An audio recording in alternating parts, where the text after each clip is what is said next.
What's happening, folks? Welcome back to the channel. It's full-time reaction to Celtic 1, Rangers 3 here at Celtic Park. Martin, I suppose the worst thing you can say about that today is we probably expected it. I think now we find ourselves in a position, and lots of people were here before today, that the manager's position is surely untenable.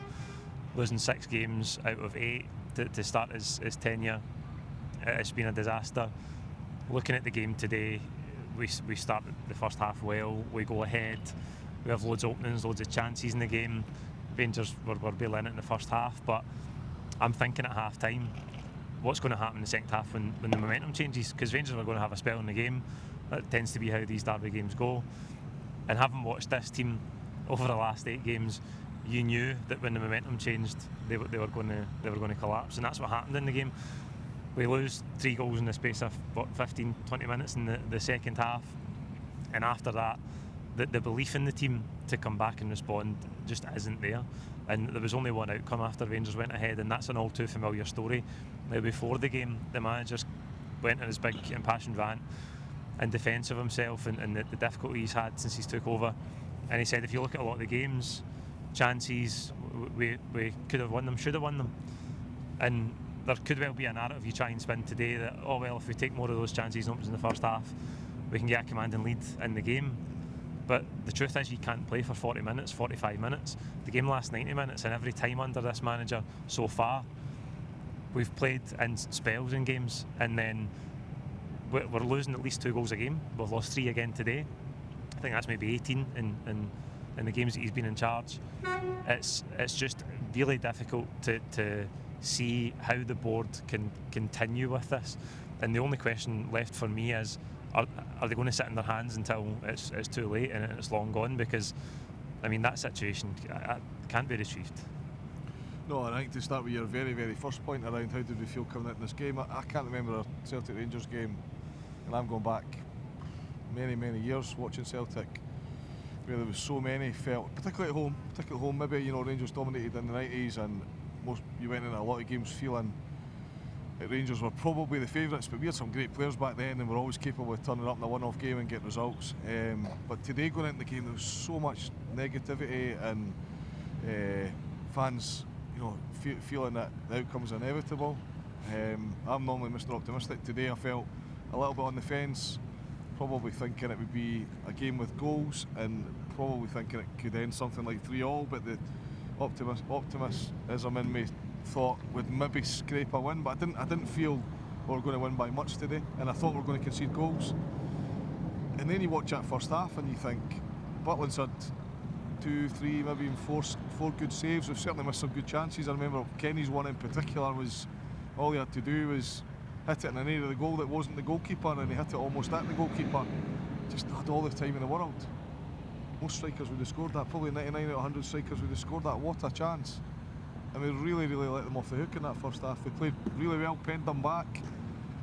All the chat at half time amongst the guys that I was speaking to was what a poor Rangers side, how well Celtic had played, but it was more about how bad Rangers were, and it did feel like Rangers were bad. They stood off us, allowed us to pass the ball about in that middle park, and in the middle part of the park, just outside the 18-yard box, we were passing the ball about, and they were really, really passive in the tackle. The only thing you could think at half time was how have we not scored 2, 3 or 4, but while you're 1-0 up, there's always that concern that they'll get a goal. I didn't feel there was much chance of them scoring in that first half, albeit inevitably they had a couple of chances.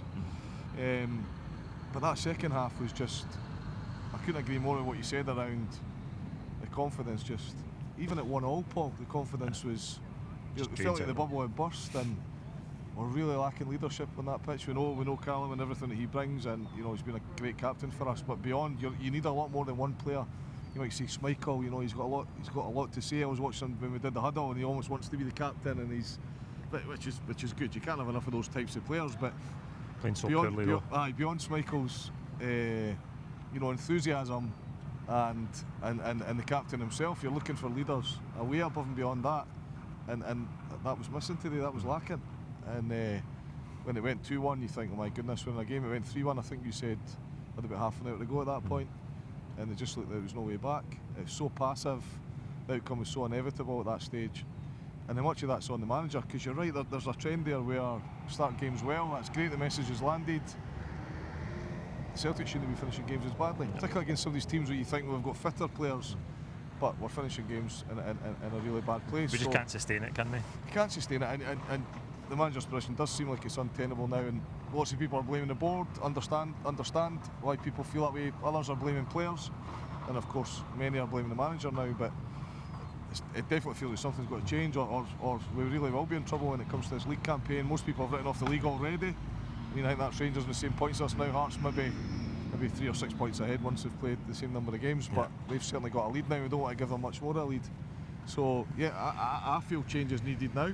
I feel managerial we should make a change, and also feel, and it very much depends what that change will be. Do you bring somebody in who's going to struggle equally as much, or going to be worse, or do you bring somebody in who's going to improve the situation? And there's an obvious replacement depending on whether that person's appetite, etc. Martin O'Neill bringing him back, or Sean Maloney stepping up. But a lot of people thought a change should be made prior to now, and I think today was a big day for the manager. Aye, it was, and to come back to the second half performance, everything that we did well in the first half, it just flipped. Rangers were first to everything. Rangers won the tackles, they had space in the ball, they created the chances, they were much more ruthless than we were when they got the chances as well. And I think that the second goal just sums up how bad we are defensively just now. Even when we've got the ball, when we're in possession, I mean, I struggle to think of a team so bad at their own throw-ins. I mean, we give up possession. I think Ralston throws it into McGregor, goes back towards Ralston. To me, he gets on the ball. How you can lose a goal from that position on the halfway line where you've given it away. To me, he carries the ball from the halfway line to the goal, unchallenged. Nobody gets near him from our own throw-in. I think that tells you how vulnerable we are defensively. But also, I mean, the setup of the team, the quality in it, you can say how difficult is it to take a throw-in, give a 5-yard pass back and retain possession. It's just one aspect of the game that we're so poor in, and we're so poor in many aspects. And the problem for the manager is, like I say, the games don't last 40 minutes, 45 minutes. They last 90 minutes. And whether you want to look at it and say it's the setup or the system, the lack of quality with certain personnel, the reality is he's not getting results. And how can any Celtic manager lose 6 games in 8 and be expected to still have his players believe in him and be expected to turn it around? Because we said it since early on, the players don't look like they believe it, and I think when a team believes what they're doing, even when they find themselves in adversity in a game, they find themselves behind, there's a clear belief that they can get back into it. And how many Celtic teams have we seen over the years that have that belief that they can get back into the game, find late equalisers and fight back? There's absolutely nothing in that team today, and that tells you everything you need to know about where we're at. The question, I suppose, Martin, like again I said earlier, do you expect the board to change it, or do you expect them just to persist and go and spend millions of pounds trying to give this manager players for this system, and it might never improve? I think if I'm a board member now, I'm looking at that thinking the pressure's mounting on the board to do a couple of things, I suppose, to try and invest and recruit well.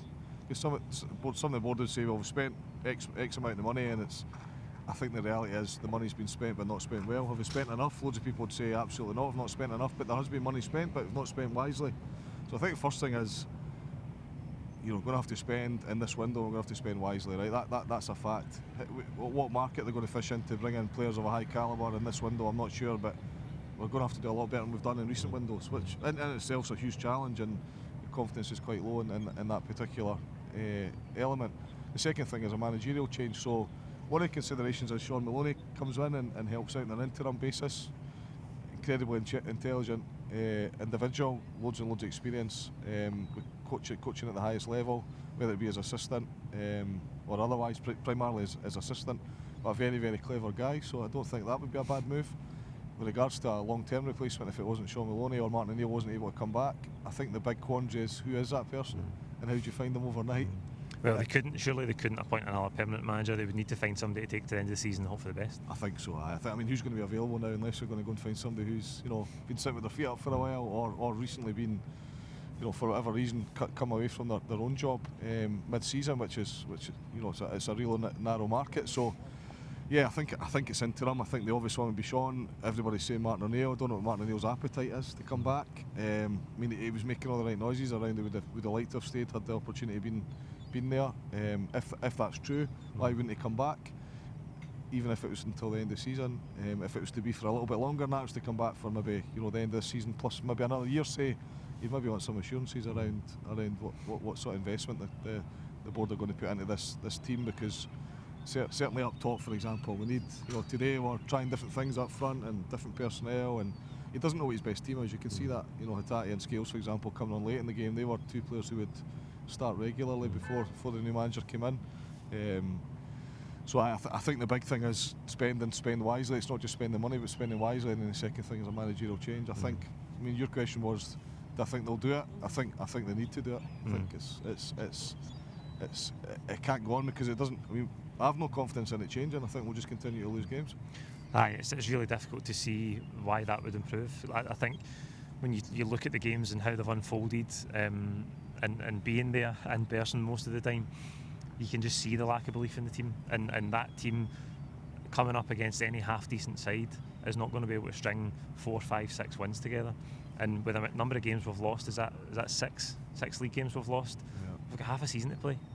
Yeah. I mean, there is no way that this situation can continue. But the big question is, will they have the courage to end it and try and rectify it, or will they try and save face and just keep going with it? Because I think that will drive the season further off a cliff. And it seems like 6 defeats in 8 is as bad as it can get, but it can get worse if they keep persisting with it. That's it for full-time reaction. Give us your own thoughts on the game below, and we'll see you during the week on the next video. Thank you.